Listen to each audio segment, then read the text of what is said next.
Kwa majina naitwa Dr. Bright Sarah Po, ni daktari katika hospitali ya Mtakatifu Gaspari Itigi. Nafanya kwenye kitengo cha emergency OPD, lakini pia ni daktari kitengo maalum cha sukari kwa watoto chini ya miaka 24. Wagonjwa wa sukari tunahitaji wale chakula bora na mlo kamili kila siku. Mlo kamili una makundi yote matano ya vyakula. Una wanga, protini, mafuta, mboga mboga na matunda. Lakini pia tunahitaji wanywe maji kwa sababu wanapoteza maji mengi kwa ajili ya kuweka mwili vizuri. Chakula cha wanga mfano ni kama mchere, ugali ambao ni mahindi, lakini pia protini inatokana na vitu kama nyama, samaki, dagaa, lakini pia matunda yote tunawaruhusu kula, lakini kwa kiwango ambacho ni stahiki.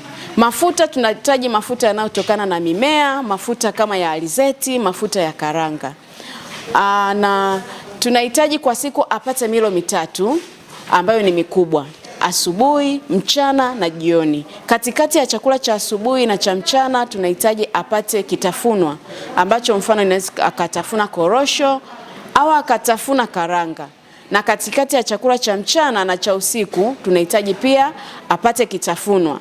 Hatuhitaji wakae na njaa muda mrefu, lakini pia hatuhitaji wakae na wale chakula kingi. Anavokula tunahitaji ale chakula kidogo, lakini kila baada ya masaa matatu anapata kitu chochote chakula.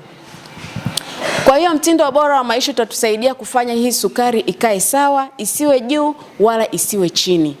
Lakini pia tunahitaji waishi maisha mengine.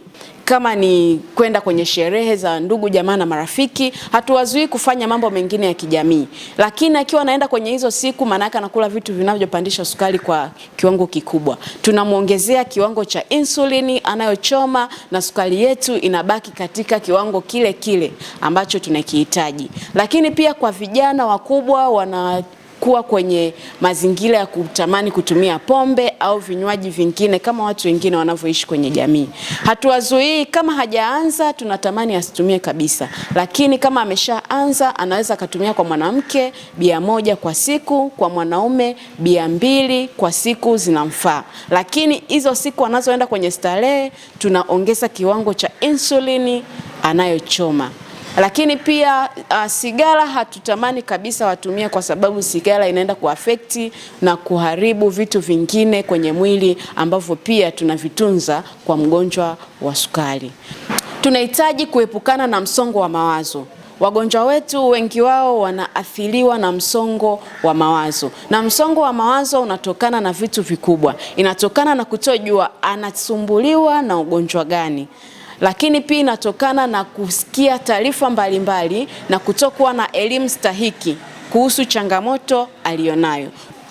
Tunawakaribisha sana kwenye hospitali yetu ili muweze kupata elimu zaidi, na tunatamani watu wengi waje, watu wasipate changamoto kwa sababu tuna kliniki ya sukari hapa kwetu. Tunawakaribisha sana, na huduma hizi zinatolewa bure, dawa zinatolewa bure, na hata kama unamjua mtu mwingine mwenye changamoto hii hajapata elimu stahiki, hajajua wapi aende, tunaomba muweze kumwelekeza waje kwenye hospitali ya Mtakatifu Gaspari wapate huduma zetu.